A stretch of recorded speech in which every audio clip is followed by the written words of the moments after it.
You're listening to Tech Nest, the Proptech podcast. In each episode, you'll hear from Proptech founders, investors, and industry veterans on how they're using tech to change the way we buy, sell, and invest in real estate. Discover market opportunities, interesting data, growth tactics, and trends driving the industry forward. This isn't just another podcast about making money in real estate. This is about how we live. And now your host, Nate Smoyer.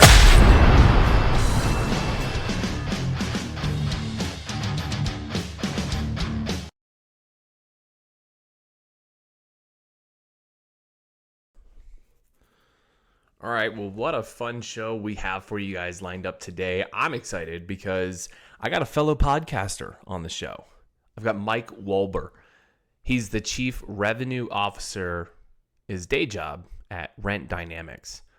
Rent Dynamics is a Proptech company. They've been around the block for a little time now. They just turned 10 years old as a company. They've got 3 core products that serves the multifamily industry: CRM, contact center, and of course, financial amenity for residents, where they report on-time rent payments to credit bureaus.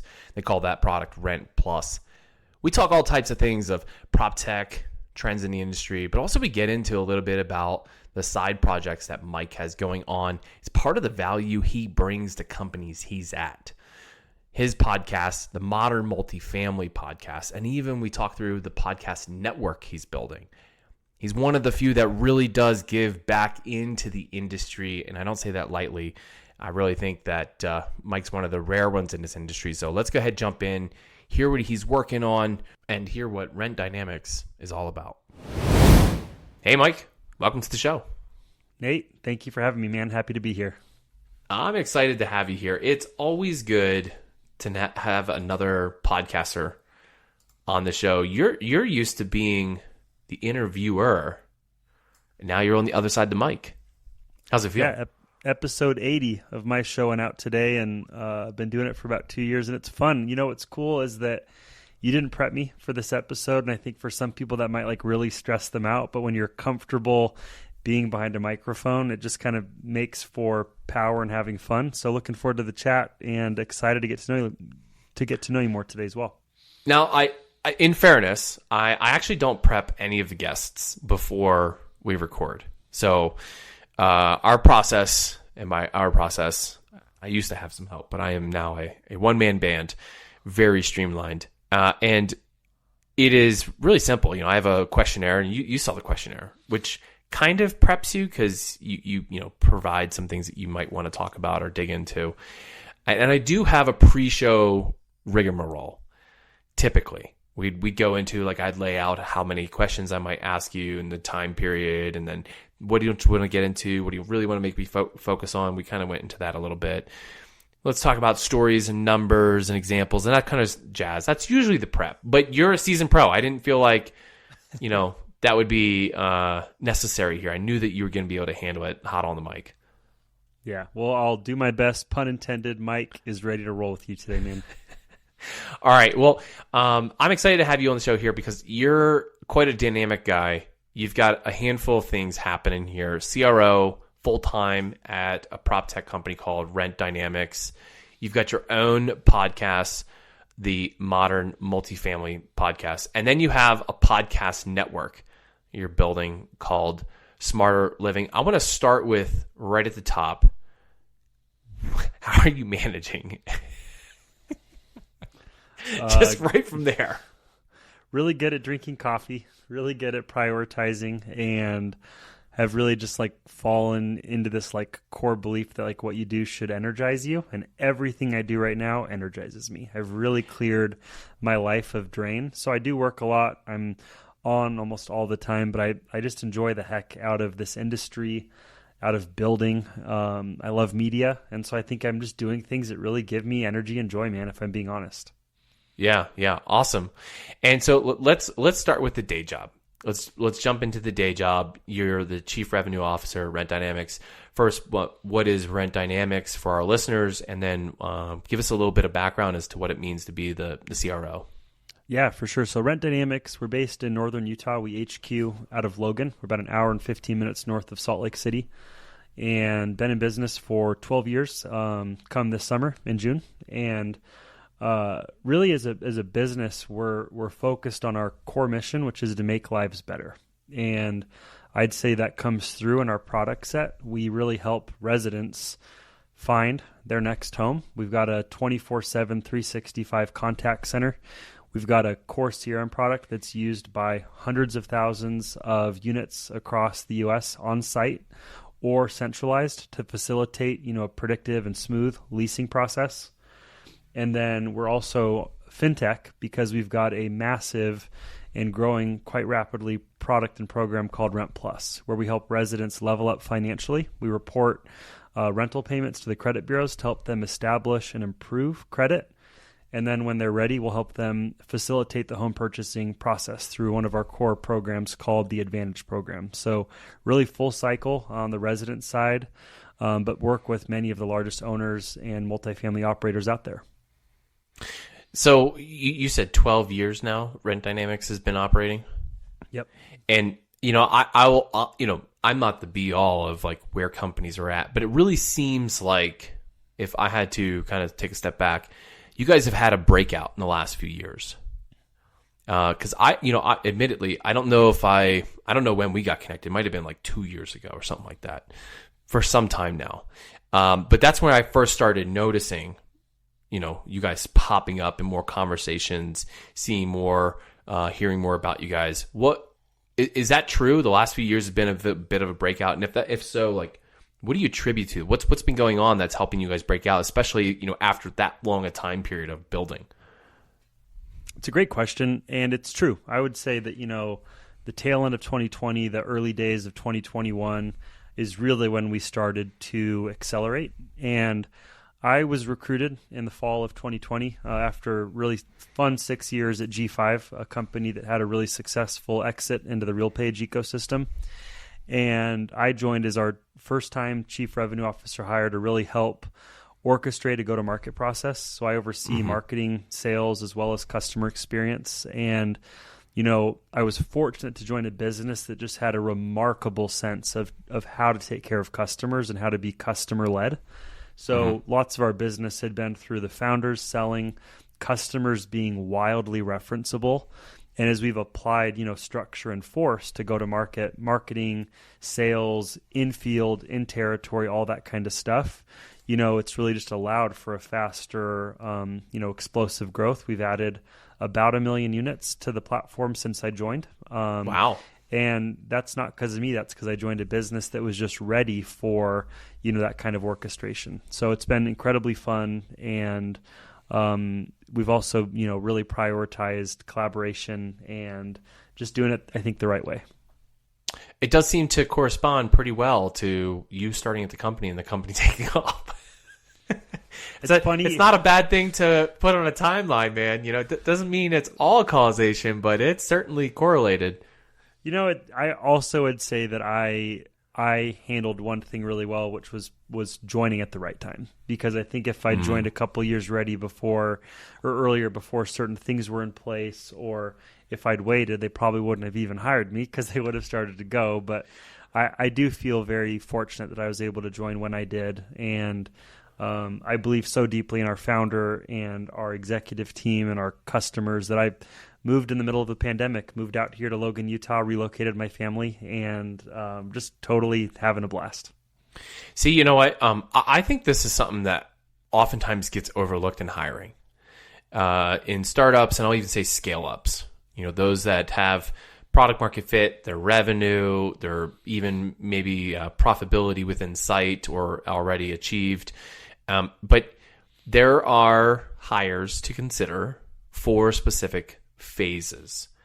And just because someone was great at one startup or company at one phase, to take that person, and say, hey, we want them to do for us what they did over there. But, someone who may be really good at that B plus era, they might be pulling their hair out at seed stage of all the things that go wrong, the constant friction, the inability to move things in a neat and tidy way, the chaos that generally is accompanies with it, the lack of detailed SOPs that are, in that stage. Where do you put yourself? Like, if you had to say that any one of those stages is like kind of best for you, and I'll even broaden it a little bit, someone to be a chief revenue officer, like when does a company look for that role? It's a good question. And I would say that, there's like these 3 different like iterations that early stage companies go through before they transition to being growth stage or scale up companies, like you said, Nate, at least in my experience. You have that that 0 to 1, whether that's figuratively 0 to 1 million in revenue or just like the thesis of the book, 0 to 1. And in that, you're identifying product market fit, you're identifying who you can or should sell to. And, typically that's all the founder. Like that is the founder doing the work. And then you kind of go like what I call 1 to 10, whether that's 1 to 10 million in revenue or just thinking that next chapter, you're identifying go-to-market fit. You're identifying value propositions. You're identifying segments of the market that you think, will, say yes to your price point or they'll predictably renew. And then you've got like this 10 to 100, or to me, that's like the acceleration phase where you need to start assembling the team that can kind of transition from generalists to specialists. And I think that's really where I found the most energy and joy, joining a business that's relatively well-funded, that's got good product market fit, that's got good go-to-market fit. We know how to win deals somewhat predictably. And now it's time to apply structure and to implement, a somewhat meaningful organizational chart. Do you have comp plans? Do you have BDRs? Do you have a full-fledged marketing team?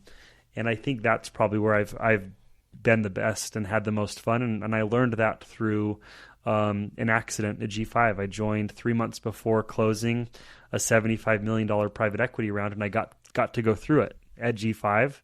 And getting that once now has given me the opportunity to go hopefully do it again and again. Yeah, I mean, we could probably spend the whole time talking through what it means to be acquisition ready, and what that process looks like. How you communicate that to the team, what you do and don't communicate to the team, and of course, there's plenty of theories around that, and that in of itself is a whole special stage.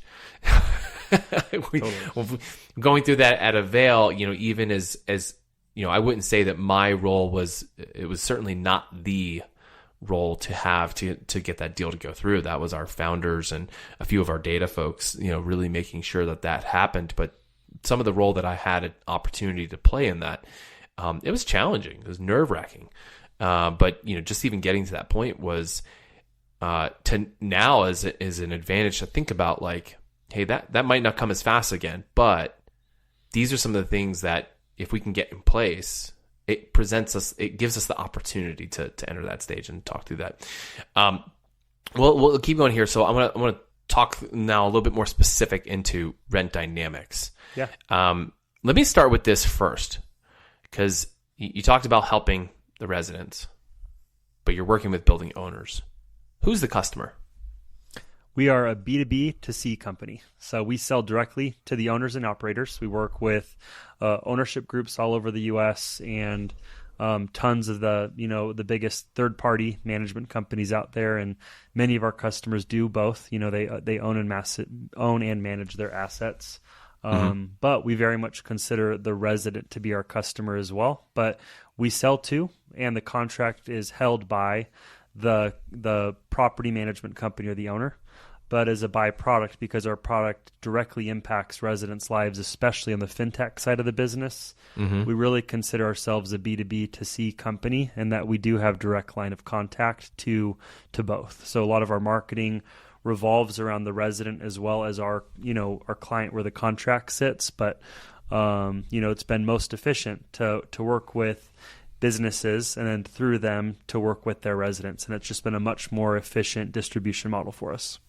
What is the benefit to the manager here, right? Because this is like property management software has not always focused on the resident experience. That's not always the first thing. You think through, like, how do I automate tasks the property manager is doing, right? How do I save them money and time? How do I collect the rent faster? Why have even the emphasis on the resident?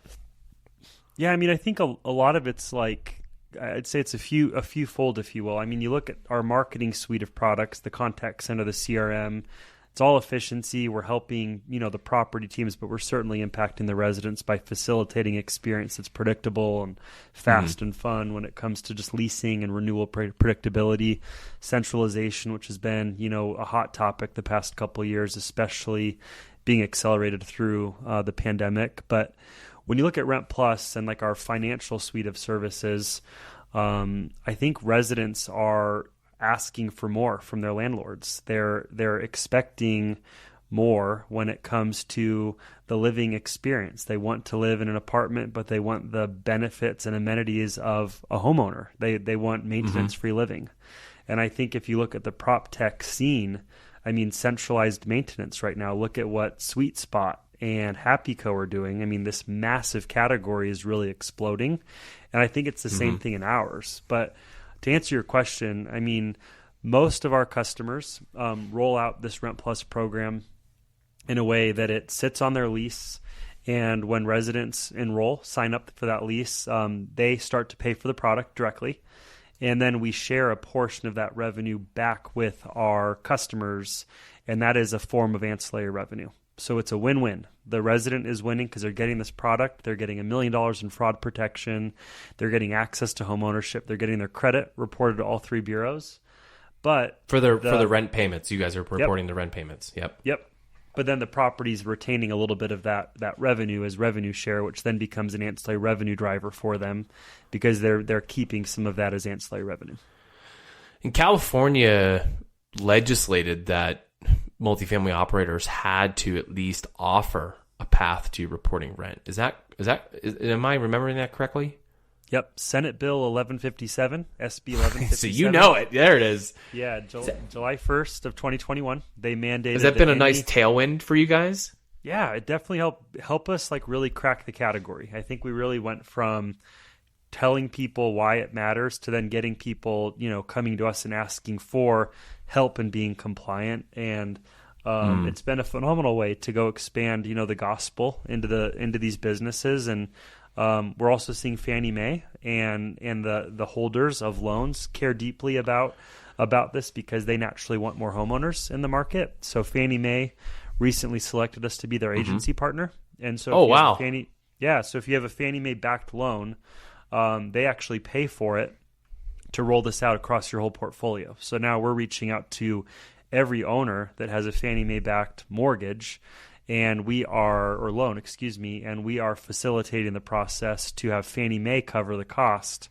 so that residents can get the benefit so there can be more potential homeowners, in the market in the years to come. There's a little bit of a shift in emphasizing payment history and overall financial health away from the private game that is the credit score. And I for one, I'm for it. Credit scores, it pisses me off so much when I think about it. Because I had an incident in 2020, so here we are back when everything was shut down. And my dad was going through chemo. And so I was driving every week. I would leave Chicago, drive to Pennsylvania, and spend a week with him, taking him to his appointments. And then that weekend, I would drive back to Chicago, and I would stay for a week, and then I would drive back. And I did that for 3 months. I missed one payment. I mean, and I'm talking like a $50 payment. One payment. I've never missed a payment ever on anything, ever. And they put that ding my credit, and my credit dropped like 50 points from what I was like, and it was so infuriating to me because like I knew we were going to be house shopping. I just wasn't sure exactly when. And I was like, I can't, this could cost me $100,000, $200,000 over the term of a loan from the different interest rate that I'm going to get. Cause it was like from excellent to good. So it's like, these are big points here that it's going to matter a lot. I just couldn't believe that even is possible. That game is still being played. I'm glad to know that rent payments though are counting towards, let me ask you this, and this might be a little more technical. When a renter is reporting their rent, is each lease a line item on the credit report, or Is it per, you could essentially have one line item for rent as just a general category. How does that get reported to their credit report? It's a great question. We definitely spend a lot of time educating on credit, and I'll answer your question, Nate, but I think your point about credit awareness is also really important. I mean, north of 30% of all eligible renters right now are Gen Z, so they're younger than 25, and they're graduating college or exiting high school with zero concept of this. And it's one of those things that education is a humongo gap in terms of how we help here.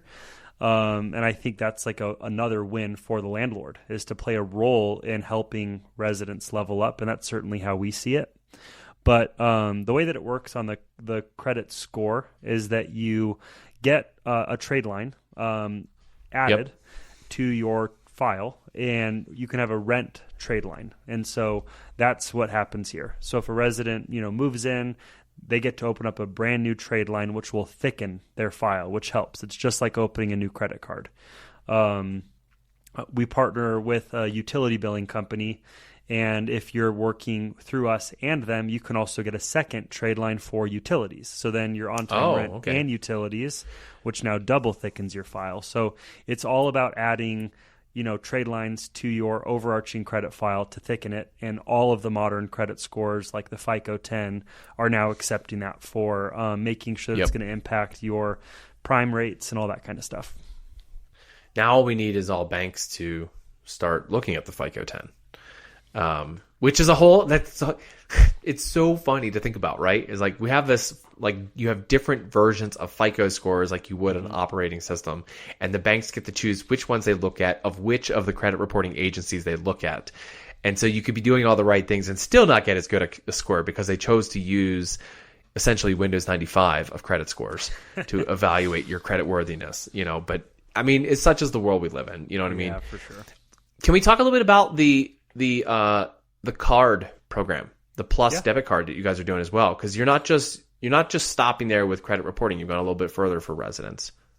Yeah, I mean, our founder's name's Quincy Rich. He's been here since day one, and he is super, super smart, super creative, has all the great identities and qualities of a founder. And he's always thinking about ways to create wins for our customers, for us, for our residents. And as we think about this future of being the premier provider of residential financial services, which is very much the long term for what we want to be, he thinks a lot about how do you help people establish credit?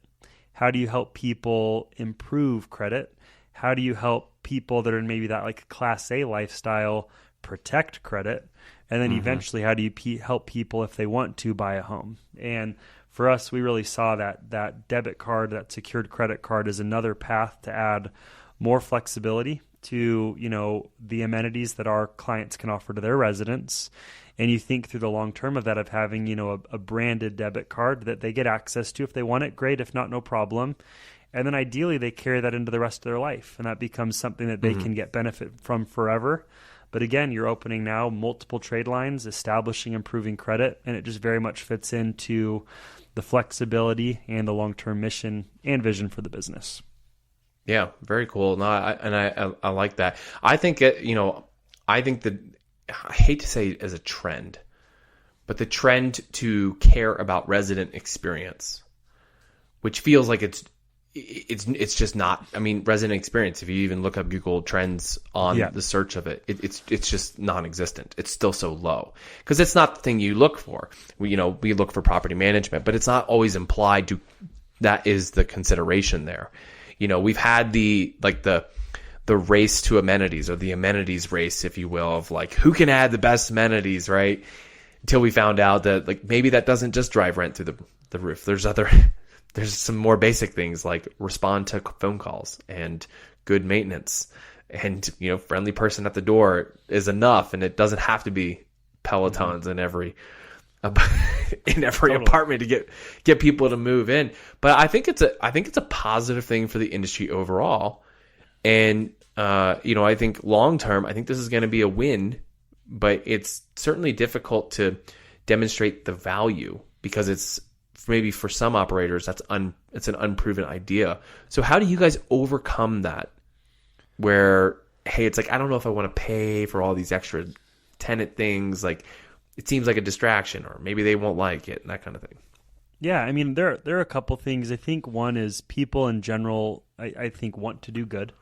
And I think when you like really go through the teaching conversation on RentPlus specifically, it does sound like a good thing to offer. And we report more rental payment data to TransUnion than TransUnion does. We're the biggest reporter and furnisher of rental payment data. No way.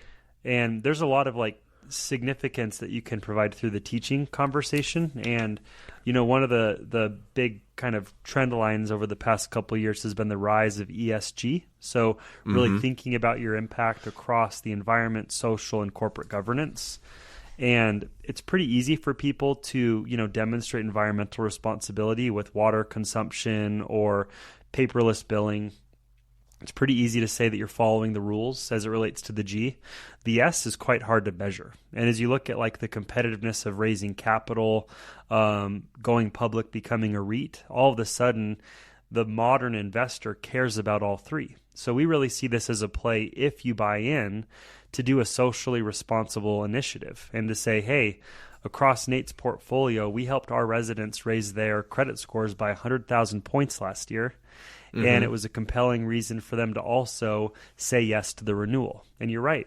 Renewals and residents matter right now, especially with softening rents and the balance of supply and demand. And so for us, like leaning in to that value proposition at current, not to say that the value proposition won't iterate over time, because it totally will. But right now, that's definitely been, rent dynamics will help you put the S in your ESG story. I'm trying to keep my dog quiet over here, so if you hear a few whines, he's a Shiba, and he is a little frustrated that he is not the center of attention at the moment. I get it. It is what it is. Thanks for saying hi, Mr. Fox. Now why don't you go take a nap? So but on that note, though, especially with you talk about what operators may or may not be. I'm going to pause for just 1 second here. Do your thing. And I usually like to not pause, but I'm going to pause for just a second. Let me try and figure out what his jam is. Yep.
Sorry about that, man. You're good. I get it. He's usually pretty solid, but I don't know what his deal is today.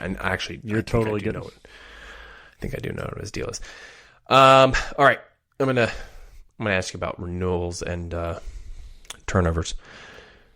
So with rents softening, the cost of turning over units is probably a little bit more high visibility. What are some of the trends or things you're hearing from operators as to how they're looking at, how do they keep the renewal rates high, and really what's genuinely working to get people to renew versus turning over and risking either going lower on rent or even just incurring the costs of a general turnover? Yeah, I mean, we're hearing about it every single day from customers as well as from future customers. And I'd say one of the big things is, like you mentioned earlier, like it doesn't have to be throwing the kitchen sink at the property. Sometimes it just has to be having someone kind to answer the door. And I'd say there's been like almost like a doubling down of soft skills on site. We're seeing a lot more people invest in sales training for their property teams. We're seeing a lot more people standardize workflow as it relates to the things you should be doing with your residents throughout the whole life cycle, not just the cliche, all right, 60 days out, send them a notice of their renewal and their 25% increase. And if they leave, it doesn't matter because we'll find a new one. So I think we're seeing a lot more like TLC as it relates to nurturing the resident throughout. I mean, one of our customers has a fund money budget for their property manager to make sure that if there's an opportunity to do a surprise and delight for the resident, meaning you see someone going out for a run across the street and have a cold Gatorade waiting for them when they come back inside. And it's that like baseline stuff that's like human, right? But we're seeing a lot more emphasis on expense as it relates to retaining versus expense as it relates to going and finding net new. And we're definitely seeing a lot more attention to that across the whole choreography. And another thing, Nate, is that a lot of the executive contacts I have in these big, 5,000 plus unit operators, they are spending a lot more time on site, making sure that the whole thing is running as it's intended to be. And I think that attention to detail, that proximity is just helping.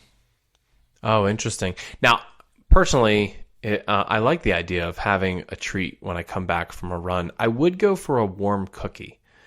That I'm a sucker for that. I mean, we used to. I don't know why this always stands out in my head of like just so brilliant yet so simple.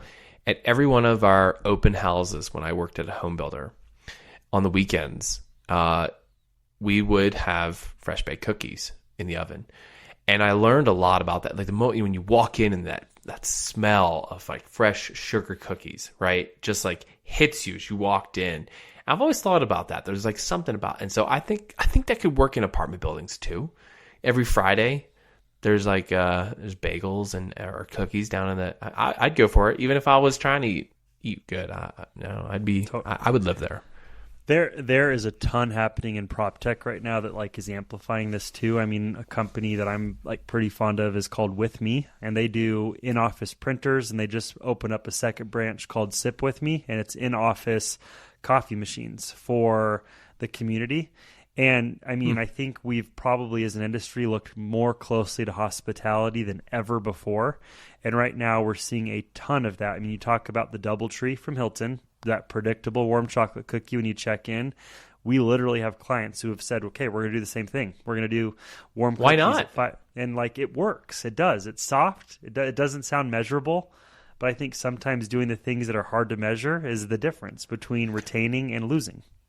Delta has the premium cookie on your flights. And is it the best cookie in the world? I don't know. Maybe. Is the coffee terrible that you dunk it in? Absolutely. But it's just, is it worth the extra money to go on a Delta flight versus United? And maybe for many reasons, the Delta over United. Okay, but that cookie, you're not wrong. It's a little bit of delight that and I don't know about you how you feel about, but I've talked about this with my teams a lot over the years, and I talk about aim to deliver delight. And there's something wonderful about that as a word, and thinking about what that emotion must feel like to be delighted in something. Totally. Let's talk a little bit about podcasting, media, and the industry as a whole. So, yeah, let's do it. I focus in on Proptech, and you are a subject matter expert in really multifamily, which plays well into your day-to-day role. Fill me in on what you cover on your podcasts, and the types of episodes you do, and what you guys are really focusing on at the moment. Yeah, so I mean, modern multifamily is my personal project, if you will. I just crossed my 80th episode. I'm backlogged. I've got 10 recorded that are just sitting on ice, and I only ship once a week. Jealous! But it feels good. Oh, so many. Side. That's great. Yeah. But I am an academic. I love to learn. I think a lot of people like to learn, and I think media is the future as it relates to codifying expertise and wisdom and things like that. And I just like to do things that other people aren't doing. And a couple years back, no one was talking to other people in multifamily and amplifying conversation. There was one podcast that was really happening. And so when I changed gigs, left from G5 to Rent Dynamics, I figured I'd use my month off to build something on my own. And Modern Multifamily really fulfilled that, hey, I want to talk to new people. I want to learn more about the industry. I've only been in it, for 8 years. But I also want to be able to create a destination for other people who want to move a little bit faster to go learn from some of the people who've done different, interesting things. And so largely it's an interview style podcast. I talk to typically executives and founders that are building the future of the industry through technology or, property operations.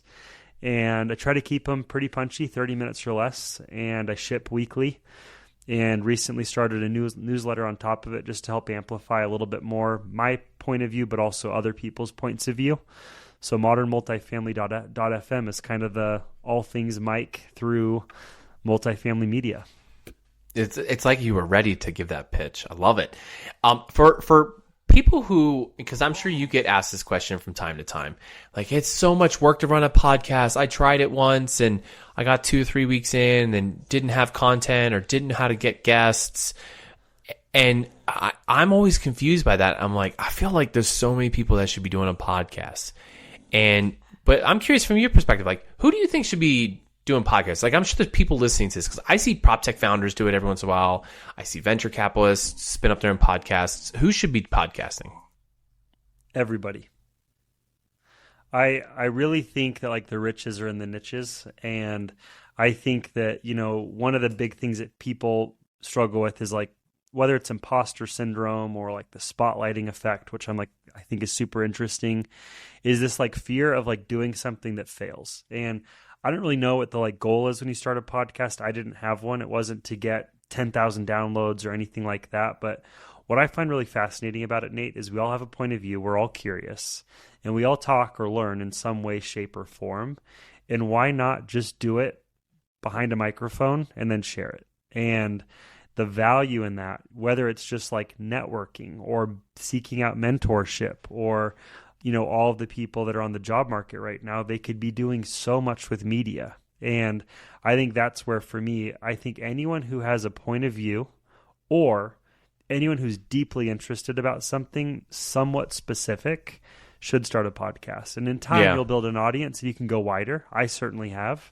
I know you have, but I think a lot of people should. And I think that the fear of, not getting big or whatever, don't let that hold you back. But that's just my personal 2 cents.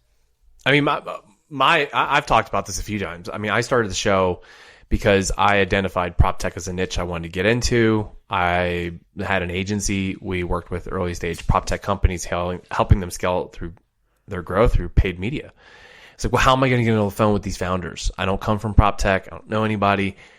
And I was like, well, I'll interview them. So the interview is what I had designed as a needs analysis call. Mm-hmm. And, it's all the same questions. Tell me about your business, what's working, what's not working, who are your customers, what are they like, what that sort of thing. But honestly, over time, like, that motivation changed once I joined Avail full time. I was like, okay, great. I don't have to use this as a sales funnel anymore. And I think about, if I had to start all over in any industry, it doesn't matter. I would just start a podcast. Because you constantly talk to your ideal customer or your prospects, or you quickly find out who your ideal prospects really are and who they aren't. So you don't burn any time running down the wrong way. But I also look at the fact that now I'm like, so what's my end game? What's the goal? And I'm like, I get to deliver some value to the industry first. I take a true like product-led growth.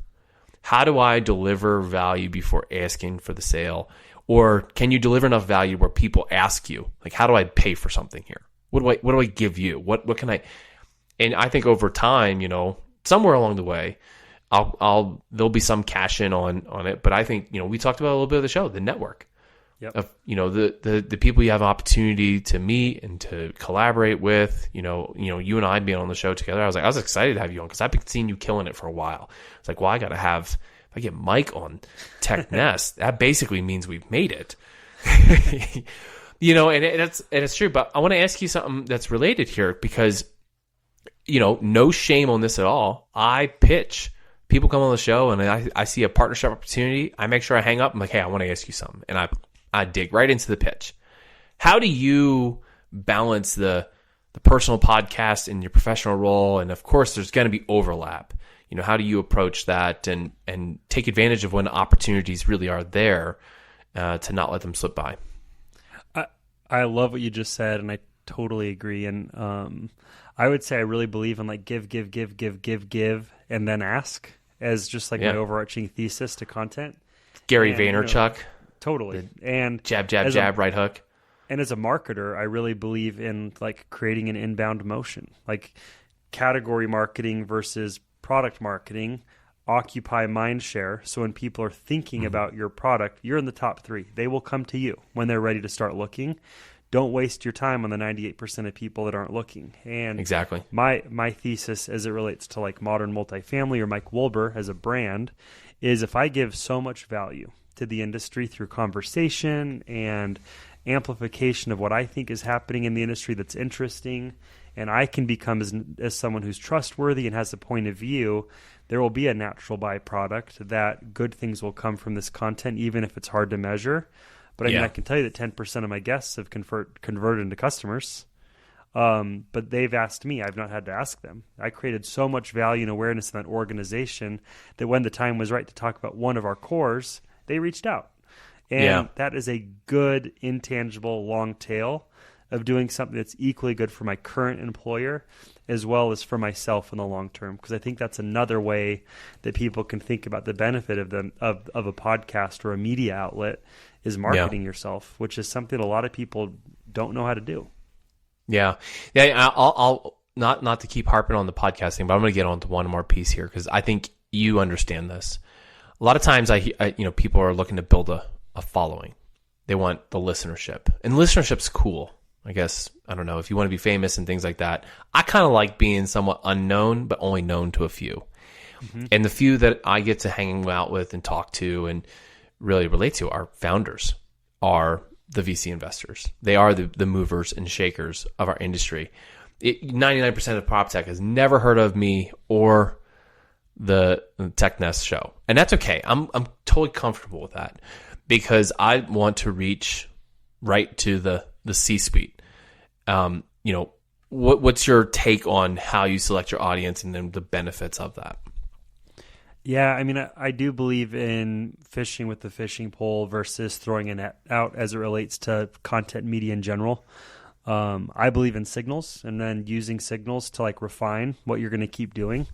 And I also believe in like energy, like I talked about in the beginning of the show, just like doing things that also make you feel good and make you like want to do more. And I think that when you try to be, kind of a master of none, like it's hard to keep going because you're doing things you don't necessarily want to do. And as soon as you refine, no, I just need these 20 people to know about me.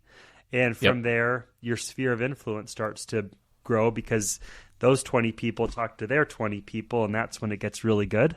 You got to play the long game, though. So I do believe that like the more like niche you can be, the better as it relates to your LinkedIn and social media voice, your podcast voice, the audience that you try to build, the people you try to have on. Because I think a lot of people get lost trying to be someone else or to be everything versus being the right thing for the right person. Yeah, no, that's solid. I think that's really good. And if I could start over, there's a handful of things I would have done differently. But you know what I would have done differently is my first season. I launched, I want to say it was like eight or 10 episodes, right, all at once. And I wouldn't change that. But I'm in the car with my buddies. I literally just closed the laptop, shipped everything, right? And I'm a fearless shipper, man. I just ship it and close and walk away. Yep. There's reasons maybe to not do that. And we're in the car and like, oh, we want to hear your podcast. I was like, I don't want to listen to this thing, man. Don't put this thing on. So they pulled up one of the episodes. It was one of the episodes. It was the one episode. I don't know how I did this, but like when editing all of them together and I was still new to editing, I forgot to edit out like the pre-show banter. So there's all this pre-show banter in it. And I'm like, okay, yeah, we're not recording right yet. This won't be on the show, you know. Totally is. Funny. But it was like, I got back from, and we were headed into the wilderness. I was not going to have any signal. So I literally shipped it and went offline for like 4 days. And when I got back, the world hadn't crumbled. Nothing had changed. And I just quickly changed, edited and re-uploaded. And no one emailed me angry at me. And every once in a while I'll get a feedback. I've made a few mistakes since then. But like, I just, it was like one of those things like, I needed that in the first season just to get over that fear of like, what if it doesn't go right? And, it's just been the regular publishing that's really been helpful, keeping moving forward. All right. Before we shift too far into the bottom of the show, I want to get onto the network. So, you're running revenue over Rent Dynamics. You have your own podcast, and now you're building out a network to further support the industry. Talk to me about that. Yeah, so one of my good friends on more of the agency side does tons of custom branding and digital marketing websites for early to mid-sized developers. His name's Chris Arnold. He is the co-founder of an agency called Authentic.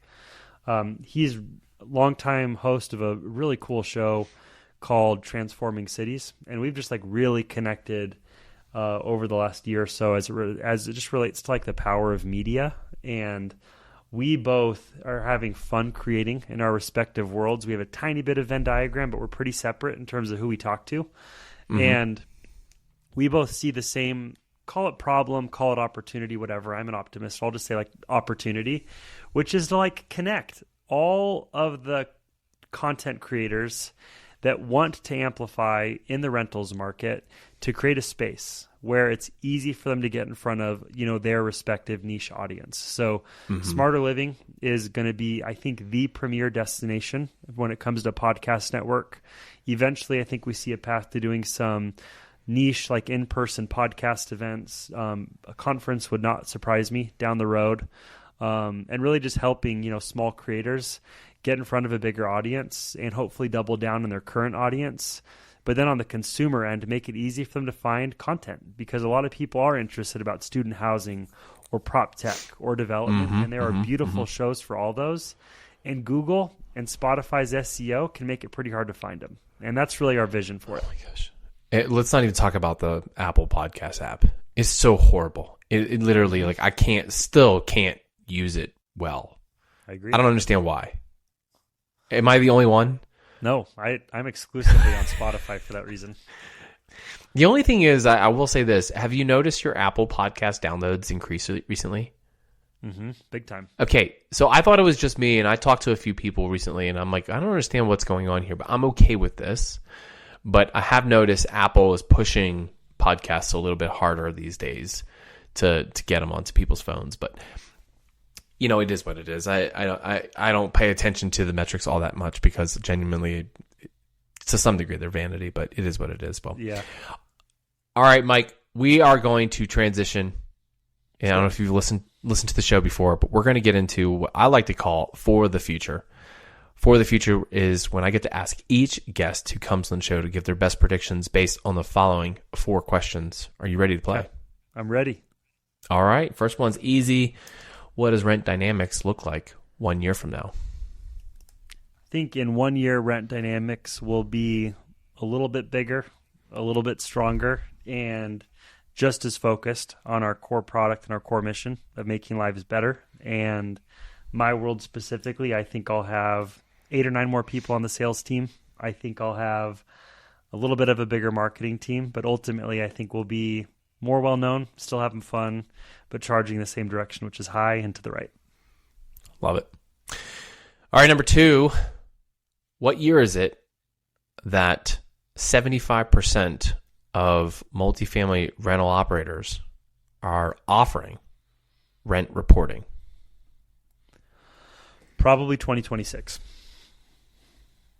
We're about Why do you say 10%. that? We're about 10% adoption right now. We're seeing competitors come in monthly. The space is getting crowded, and that's a great signal to me that it's becoming a category. It was interesting joining when we were a company in a category of maybe 2, and now to be in a category of 18 to 20 feels good to me. Feels very validating. Fannie Mae feels very validating, and I think there's just a lot of good signals that this is becoming table stakes and that residents are starting to expect it as well. A lot of our inbound is residents asking the property manager and the property manager reaching out to us. And so I think that acceleration is near term.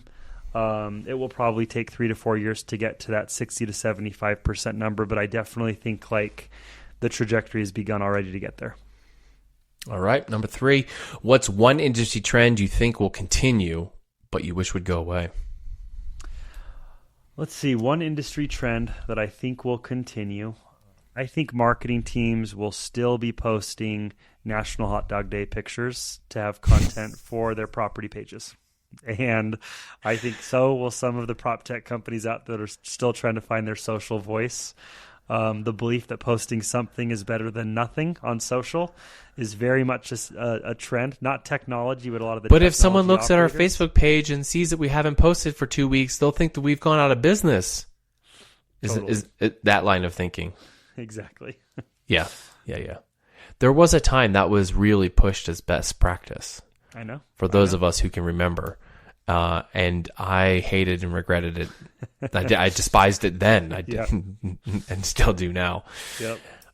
All right, last one on For the Future. What's one thing you believe will dramatically change or fade away in real estate as a result of tech advances?